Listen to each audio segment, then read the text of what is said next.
Mobility and stretching is needed to fix pain and movement issues. This is a really interesting one. I think at the CrossFit would have definitely been one of the ones that sort of popularized mobility, right? People think, oh, because I'm sore or because I'm stiff, this tight muscle needs stretching. And so there tends to be this overemphasis on mobility, yoga, even Pilates could come in here, right? Because it's going to fix everything. And so people spend 15, 20, 30, 40 minutes, warming up, stretching. Pete, I'm sure you've seen a couple of those people that walk into the gym, drum roll 10 minutes, do like 20, 30, mobility exercises. And only then do they begin, and that workout becomes 2 hours long.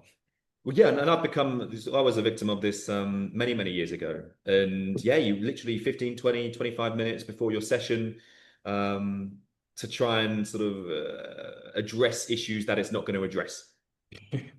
Yeah, exactly. And so why is this a myth? This is a myth because we see, Pete, could you jump over to the next slide? Yeah. So pain and movement limitations are actually not just, there's pain in this specific area or this or that. There's multiple issues, right? Muscles feeling tight can actually be weak. They could be fatigued, or they could be lacking stability in that joint, right? So stretching, just doing a bunch of random stretches, is not going to fix long-term issues. If you're having to spend 30, 40 minutes warming up, then there's likely an issue that needs to be addressed, right? So it's worth mentioning or worth thinking or asking yourself, well, if it takes this long, then something is wrong, right? And so there's a better way to address this than constantly doing the same thing over and over and over again and achieving no result. Yeah, and I think sort of Jemana's just mentioned something in the chat, and she said, to be honest, she's just outed herself in front of everyone as well. To be honest, sometimes I skip the warm up and stretch afterwards. Is that okay? And I mean, you've got a whole, school of thought who think, okay, if your first exercise is, for example, a squat, right? Then you just go and do a squat at a lighter weight, and you build up to your first working set. You don't need to mess around with all this other stuff, right? What we do in terms of the warm up really is sort of, there's different elements to it, right? There's the first, which is your more kind of like cardio based thing for a minute, 2, 3 minutes. The reason for that is to start increasing the heart rate, to start getting you mentally prepared and physically prepared, blood flowing, to exercise, right? And then what you'll do is you'll go into a series of exercises that are sort of specific to the movements that you're going to be doing, and also to generally just get you moving in different ways than you would have done during the day. So for example, you would have seen, maybe if you've got a lower body session, I put you into something like a lunge matrix, right? Which is a forward lunge, a side lunge, and then a rotational lunge. And that really is just to kind of work all of the muscles in, more of their full range. And if you've been sat down all day, that is probably going to be one of the better things to do rather than foam rolling or static stretching, because it starts using the muscles that are lighter weight. And then that will obviously prep you for maybe your squat, if that is the first exercise in your program. So for me at the moment, I've been going through a period sort of similar to Jemana, where, I just start with the exercise that is number one for the day. Because I'm feeling good, I'm making sure that I cover all of the sort of ranges of my muscles within the workout as well, and making sure that I'm using sort of relevant loads. And I think sort of one thing to add on here as well, Marvin, is I think ballet, yogis, all these sorts of disciplines maybe, which applaud super flexibility, actually are in the extreme area and can actually do more harm than good, right? Flexibility without strength is a disaster waiting to happen a lot of the time. And so the reason you're not necessarily, if you feel restricted, it isn't necessarily that you're immobile, it's that your body is protecting you from getting to the full range, or that you are weak in that area. And so that is why it's important to train through the full range with obviously an appropriate weight for that, and build strength in that range. Because only then are you going to feel like, you can sort of get full range in everything. You're feeling loose, you're feeling good, and you're not feeling that that restricted kind of way, which you may have if you've just been sat down all day in the car, at your desk, and so on. Yeah, I've actually trained a few people that were hypermobile. And with those people, you would assume that because they're super hypermobile, you can chuck a barbell on their back, they can squat to full depth, they can get up. And in reality, it's actually dangerous for these people to go all the way to that, end range position, because they're flexible enough to get to that position. But as Pete said, they lack the strength and stability to hold those positions, right?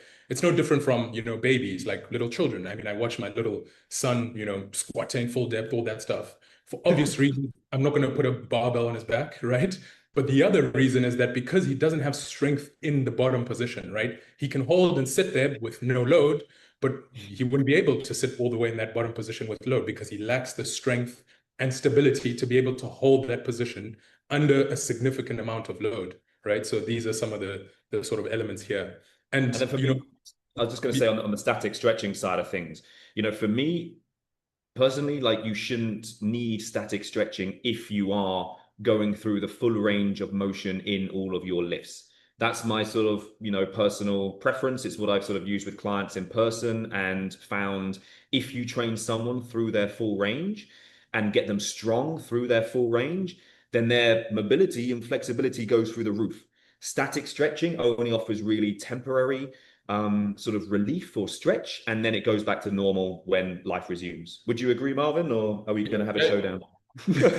Yeah, let's have at it. This is a bit of a we'll have a exercise science little battle here. No, I agree. I use static stretching, but more as a way to sort of calm the nervous system down, if you will, right? To kind of, okay, I've finished my training. I'm not just going to walk out of the gym and get on with the day. Kind of, get the core body temperature down, start to kind of get into the day and change the mindset from I finished my training, I'm moving on to something else. So that's sort of, my approach. It's not, we need to stretch because we use this muscle, therefore. No, not really. Yes. But yeah, so if you do genuinely have, mobility restrictions that are potentially causing pain and issues like that, then it's worth seeing a physio, right? A sports physiotherapist who can actually properly assess your movement discrepancies and, things that you may have imbalances with, so that it's a legitimate assessment. It's not just a thumb suck, I saw this one mobility thing online and it said, if you do this, you will get that. Actually see someone that's going to give you a legitimate assessment. And we can always refer you to, a few physiotherapists that we know and we've worked with in the past.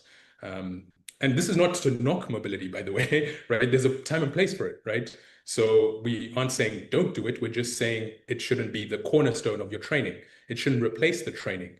I would make an argument that people are not as mobile as they quote unquote should be because we're not moving enough, right? We're sat at our desk for long periods of time. We've become a society that doesn't move. And so our joints aren't, muscles are getting short and weak, all that because we're not moving, right? So it's really important to address. It's one of those things, a phrase which was used in rugby actually, but totally differently. It's kind of the idea of use it or lose it, right? So for example, you may see in old people, right? They start to limit that range overhead because they're not using that range. And so for you, if you want to be able to use your full range of motion and move and dance and all this kind of stuff, right? Then you need to get you need to expose your muscles to those positions, because if you don't, then your body kind of signals that it's not safe to access those positions. And so therefore you become restricted, you become weaker, you become sort of immobile in some ways. Yes. Amani, you'll get a kick out of this. I'm actually doing some very interesting training. I'm doing some learning how to do the splits. And you would think it's just a bunch of poses and this and that. And there's actually loaded stretching, right? And so holding certain positions, going in and out of position, holding weights, right? Because what I'm doing is I'm trying to get to end ranges and then strengthen those end ranges, not just go and hold and sit in this position, because that's an injury waiting to happen. I think you need to share your splits in the forum when you achieve it. Yes, it's gonna be a while.